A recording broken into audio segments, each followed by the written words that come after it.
Je me tourne directement avec moi en studio vers Jérémy Guillot, qui est directeur principal en relations publiques chez Tact, qu'on a reçu plus tôt cette semaine à l'émission, qui donc suit évidemment toute cette saga là, depuis lundi avec le plus grand intérêt, je crois. Les libéraux Jérémy, nous gardent en haleine. Ils nous gâtent, en fait, j'aurais envie de dire, dans une certaine mesure. Jérémy, parlons rapidement là, déjà du remaniement ministériel. On reviendra sur l'entrevue de M. Duclos.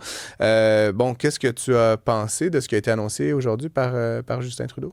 C'est un remaniement qui était dû. C'est pas un remaniement hâtif. Hein? C'est un remaniement plutôt fait sur le tard. Là. Il y a beaucoup de ministres qui cumulaient les responsabilités. On parle beaucoup de Dominique Leblanc, mais il y avait Mme Anand, je pense, qui cumulait plusieurs responsabilités. Ouais, Ginette Fitzpatrick aussi. Donc, fallait que ce soit fait. Là, Justin Trudeau a décidé d'essayer d'envoyer le message comme quoi le bateau ne coule pas et qu'il y a encore un capitaine sur le bateau. Le problème, c'est que ce bateau-là, c'est le Titanic.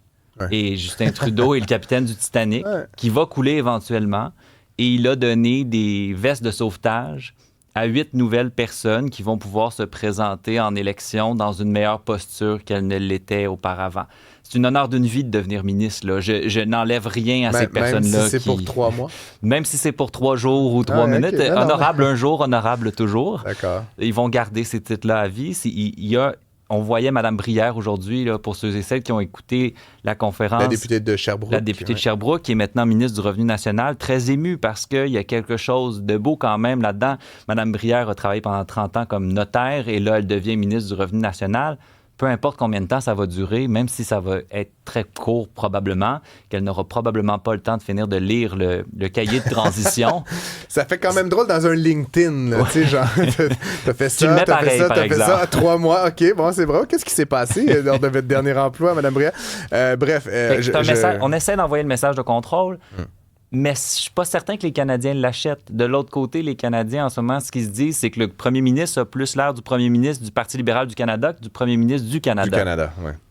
Il est en train d'essayer de sauver les meubles. Et donc, là, on a eu droit donc, à toute cette flopée de nominations. Je posais la question à M. Duclos. Bon, il esquivait peut-être un peu à mon goût, mais je te pose, toi, Jérémy Guillot, il y a aussi beaucoup de candidats, parce qu'on a fait... On a fait monter des gens, hein, évidemment, qui étaient pas ministres. Qui étaient dans l'arrière-ban. L'arrière-ban, merci. Il y en a d'autres qui sont encore dans l'arrière-ban, qui se voyaient peut-être dans certains de ces ministères et qui n'ont pas été choisis par Justin Trudeau. Est-ce que ça pourrait les pousser dans le camp des détracteurs, selon toi? Est-ce que cette clameur-là, interne au Parti libéral, visant la démission éventuelle de leur chef, pourrait s'intensifier suite aux décisions qui ont été annoncées aujourd'hui? Ben là, les banquettes libérales commencent à s'en venir un peu courtes, là. oui, mais 1, 2, 3 voix additionnelles. Quand on dit, la presse rapportait qu'il y a une 60aine de députés qui demandent à M. Trudeau de quitter. Il y en a qui disent plus du tiers du caucus. Bref, quand on est rendu au tiers du caucus, c'est à peu près ça, l'arrière-ban libéral en ce moment. Donc, je pense que les gens qui sont encore dans les banquettes arrière, c'est notamment les gens qu'on entend très fort dans les derniers jours. Je pense à Joël Lightbound ce matin qui, encore une fois, a dit qu'il n'avait plus confiance dans le premier ministre. Ce que M. Trudeau devait faire, c'est d'éviter d'autres départs dans son cabinet. Donc, sécuriser là, son premier trio. François-Philippe Champagne, Mélanie Joly, Anita Anand, Mark Miller, ça n'a pas bougé. Il veut les garder contents. Il faut qu'ils restent en place. Et de l'autre côté, c'était d'essayer de récompenser peut-être certaines personnes qui ont des comtés qui sont en eau trouble. Madame Bendayan, dont on parle beaucoup aujourd'hui pour les mauvaises raisons, son comté, il est très serré en ce moment. Le château fort d'Outremont, comme on l'a déjà appelé. Un château fort qui a été récupéré à Thomas Mulcair et qui pourrait retomber dans les mains du NPD si on regarde en ce moment les projections. Madame Brière à Sherbrooke, c'est pas un comté qui est très sûr. On regarde l'ensemble des députations qui ont accédé au cabinet. Ce ne sont pas nécessairement des comtés château fort. Est-ce que c'est un cabinet électoraliste qui a été mis en place ou qui a été mis à jour aujourd'hui, Jérémy Guillot? Moi, j'ai eu l'Halloween en tête quand j'ai vu ça. C'était un peu la distribution de l'honorable comme des Smarties le soir de l'Halloween, là, tu sais. On a récompensé de loyaux soldats dans les dernières années, c'est sûr et certain. C'est une tentative de montrer qu'on est encore en contrôle malgré tout ce qui se passe. Pour moi, c'est pas le signal que M. Trudeau a pris sa décision par ailleurs. Pour moi, M. Trudeau, ce qui parle plus fort, c'est son mutisme. le fait que la seule chose qu'on a entendue de M. Trudeau, c'est ses discours à ses donateurs. Mais j'ai cru le voir descendre les escaliers là, tout à l'heure et s'adresser aux médias, mais j'ai peut-être halluciné ça du coin de l'œil. Il trouve toujours les portes arrière pour s'enfuir. La seule chose qu'on a eue à date, c'est un petit post sur les médias sociaux qui indiquait qu'il y avait des nouveaux venus dans son cabinet.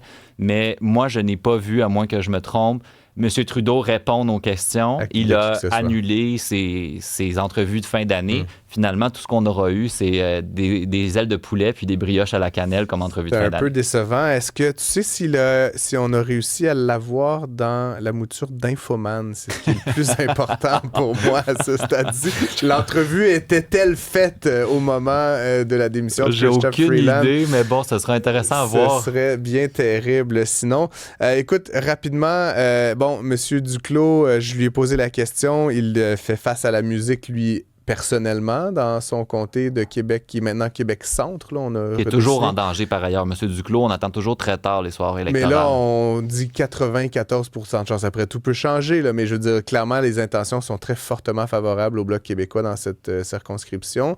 Et je me demande, bon, il nous sert les lignes là, du parti, mais est-ce que dans la tête d'un homme comme celui-là, un candidat, un politicien expérimenté, est-ce qu'il y a un doute qui commence à s'installer quant à son avenir? C'est sûr et certain. Il y a un doute qui s'installe dans à peu près 90% du caucus libéral en ce moment. Quand on regarde les projections, le Parti libéral pourrait devenir le 4e parti en chambre derrière le NPD si jamais la tendance se maintenait. Et je me demande, Jérémy Guillaume, excuse-moi de t'interrompre, mais si c'est pas quasiment pire, parce que je regardais les circonscription par circonscription, Mélanie Joly, qui elle est pas mal certaine d'être élue, si c'est pas pire d'être élue, puis là d'être Mélanie Joly, ancienne ministre du patrimoine, ancienne ministre des Affaires étrangères, 4e parti, là, c'est un peu... Mais même Mélanie Joly va devoir travailler. Parce que quand on regarde un quartier-ville, il y a toute la partie quartier-ville, notamment, là, qui est... en ce moment, ils sont à 31-29 avec le Bloc québécois. Donc, Mme Joly aussi va devoir travailler dans... Quand je dis 80-90% là, du caucus qui est nerveux en ce moment, on voit des comtés. On a perdu la salle Verdun-Villemort. On a perdu un ancien château fort à Toronto. Quand on perd des sièges dans le centre-ville de Toronto, et là, un peu plus tôt cette semaine, ça a passé un peu sous le silence, mais ils ont aussi perdu un siège qu'ils avaient à Vancouver. Donc, quand on perd des sièges à Vancouver, à Toronto puis à Montréal, les députés de Québec, de Shawinigan, comme M. Champagne, de Gaspésie... à ronger leurs freins un peu, là.